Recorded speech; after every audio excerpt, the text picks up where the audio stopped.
Hi guys. In this section of the video, I'm going to be talking about services, how you run the services into the blocks. Now, obviously, this is going to change job to job.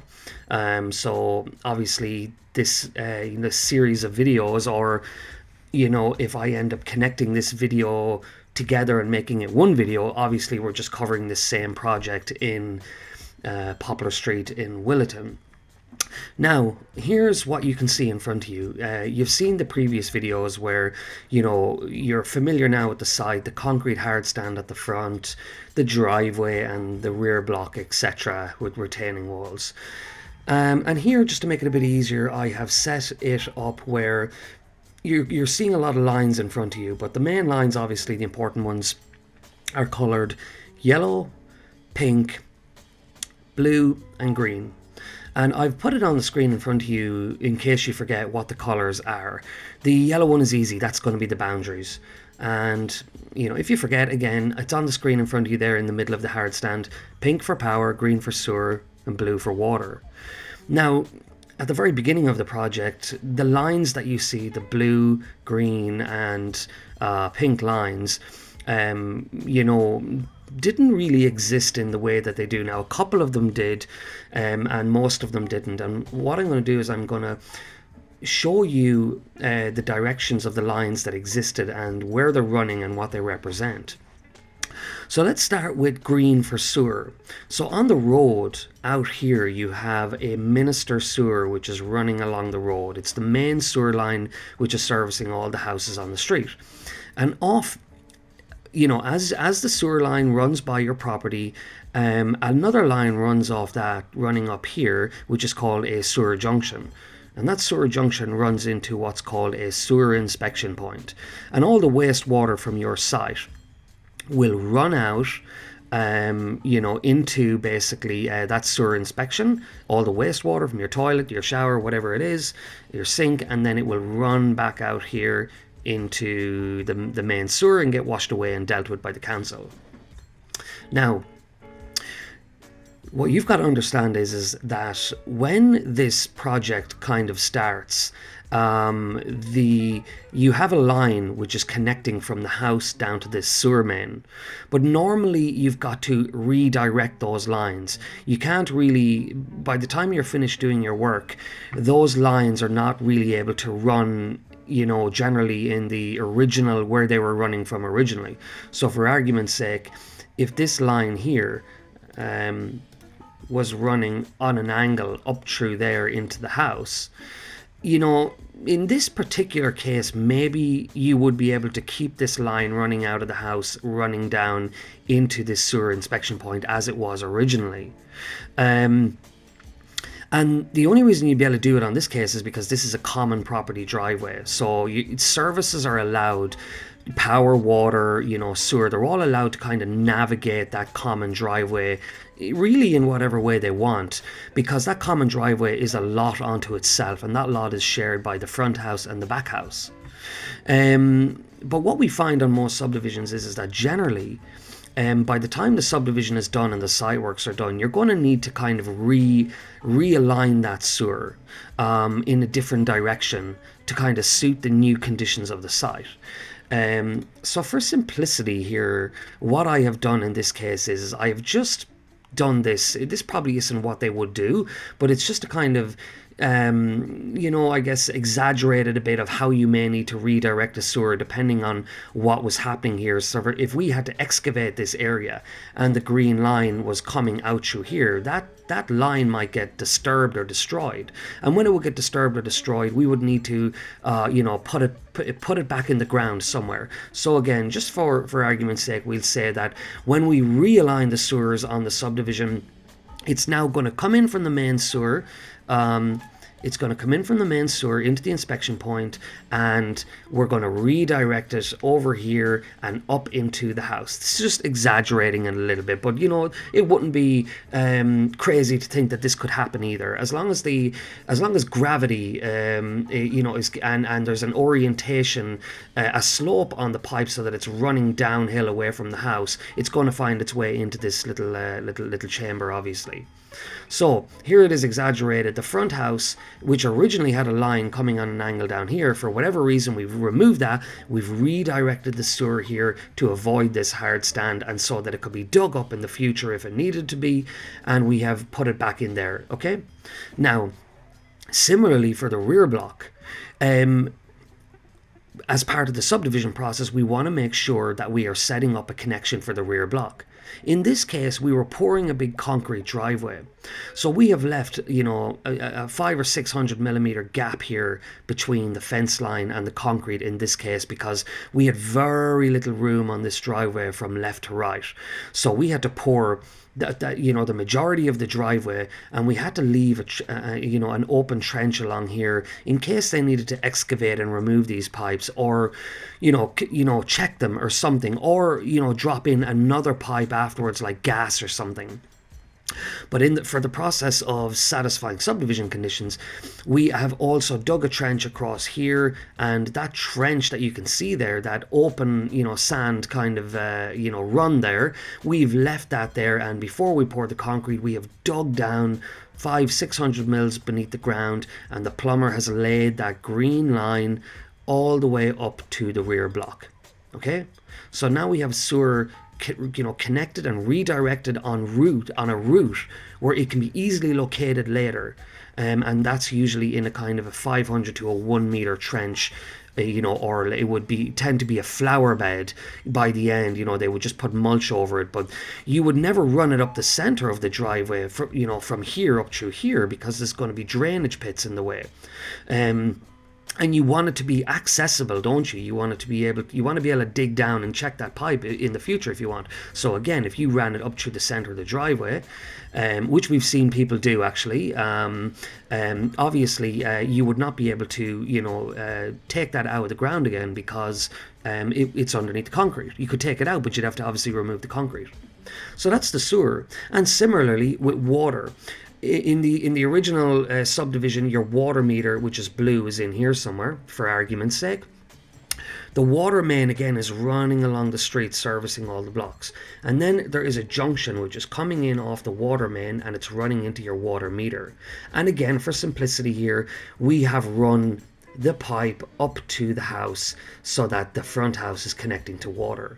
Now, the thing about subdivision is, when you're doing a standard 2-lot subdivision like this, you can, but you don't normally have to install a water meter for the new block at the back, which is going to be up here. The understanding is that when you pay your fees to Water Corporation, you kind of pay for that water meter in part, at least, to be installed later. So what you do is in this case, we didn't know we didn't install a water meter, but we knew that one was going to be installed. Our client was going to be building on the back. So again, we want to run in all of these pipes into the back before we pour this concrete to make sure that we do not need to remove this concrete again. So in this case, the blue line, similar to over here, we actually laid a blue water pipe down through here. And we just left it sticking up out of the ground in this area somewhere here inside of this yellow line, which is the boundary. So this, at the end, is a black pipe sticking up out of the ground. The understanding is, and the expectation is that the builder will come along when they're building the house. They will install the water meter and they will connect into that pipe. So in this case, we're setting it all up for them. We're setting it up so that basically when they come to site, they will install the water meter with Water Corporation, and we will have the pipe laid, which will connect through to the back.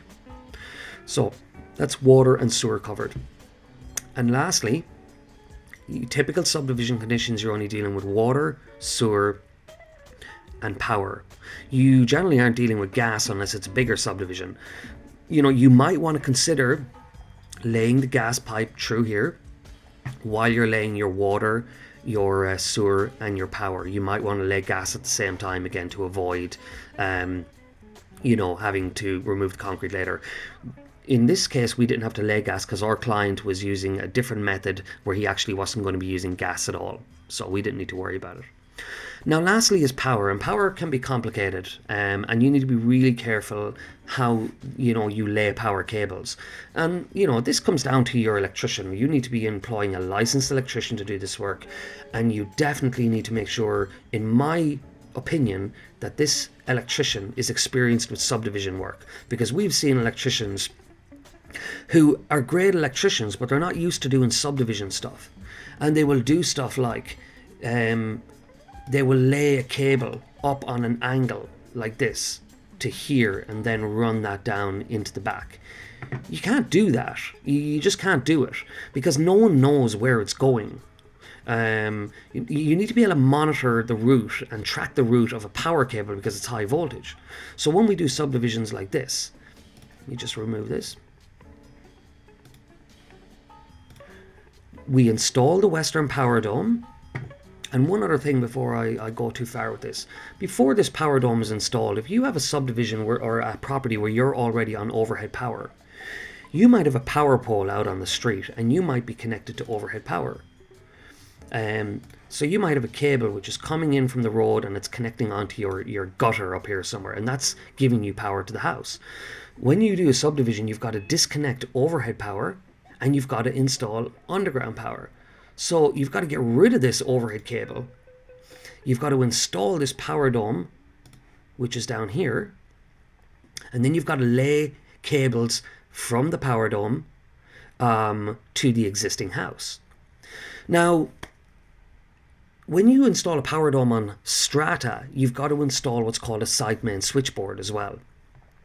Now, there's different places that you can install the switchboard. The switchboard is the silver box over here, and I'm not going to get too into why the switchboards are required. That's more of a conversation that you need to be having with a licensed electrician, but it serves as a purpose for safety anyway. I'll simplify it with that. And what has to happen is that the pink lines are the power, and when we disconnected the overhead power, we are now going to connect, the Western Power will connect a cable underground from the closest power pole, which will come in over your boundary. We will install this, they will install this underground power dome, and then we've got to run the cables.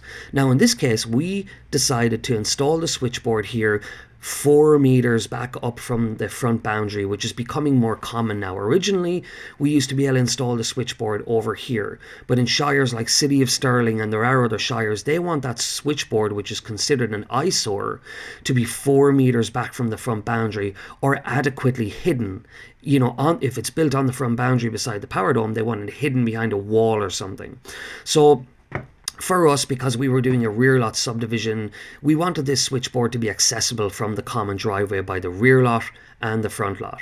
So we've installed the power dome, we've installed the switchboard here, and the way it works is the cable has got to come from the grid to the power dome, then the power dome across here, and then up parallel. Remember, your cables will always run usually within a 1 meter distance of the boundary or a 500 mil distance. In a perfect world, they will be more like 500 off the front boundary, so that if you were to dig a trench 1 meter wide from this front boundary in here, it will be going slap bang in the middle at 500 mils.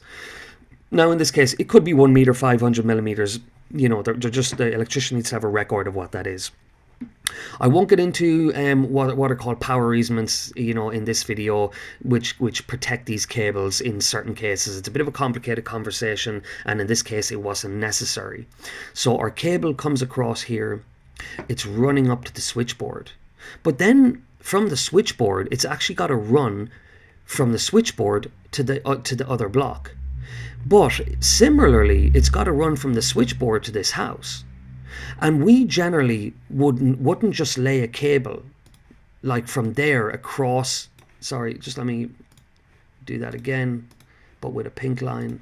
We generally wouldn't lay a cable, which came from the switchboard like across the driveway like that on an angle, because again, how do you track the angle that cable is traveling on? And again, that if they need to dig this up, we can't excavate this driveway. So there's different ways it can be done, but you know, for us and working in with our electrician, we're basically running the cable back out of the switchboard, back down in the same trench as it was dug in. So the cable was coming up through here and then coming back out of the switchboard down in the same trench, back across here, and then back up and connecting to the house. Or, you know, again, you could actually continue it across there, for example, and then up to the house. Okay, there's different ways of doing it, and you know, there may electricians or other surveyors come in here and disagree with the way we're doing it, but I can tell you now there's lots of different ways you can do this, and depending on what electrician that you work with, they will do it a different way. And when you have a common property driveway like this, there is flexibility in how you do this. There is definitely flexibility in how you do it, and there are other ways that it can be done, but these are just a couple of examples how you could do it.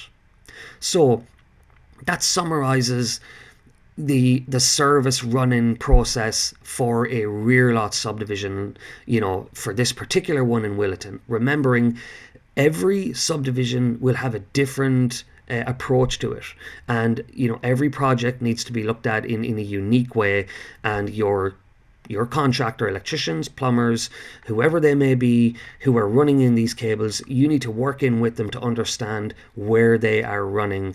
Or if you have elected a project manager like us, for example, we will organize all of that for you. We will basically work in and design how this works at the beginning of the subdivision, so it's all factored in with everything else that's required, like construction of driveways, because we want to make sure that when these cables go down, they do not need to be ripped back up again unless it is an emergency. And even if they do need to be ripped back up in an emergency and replaced, we're doing it in ways where it can be done, hopefully with minimal impact to the infrastructure around it. And if you look at those lines again, you know, worst case scenario over here where these cables are running, we could cut out a section of concrete over here and remove a panel if we needed to, and change cables and then re-concrete that panel. If you run, or your electrician runs a cable on an angle up through there to the house, how do you remove this cable, you know, if it needs to be removed, without, you know, damaging and removing a much bigger section of concrete? So just a bit of a side note there. You need to do it intelligently and get it right. Okay, so that'll conclude the services part of the this project.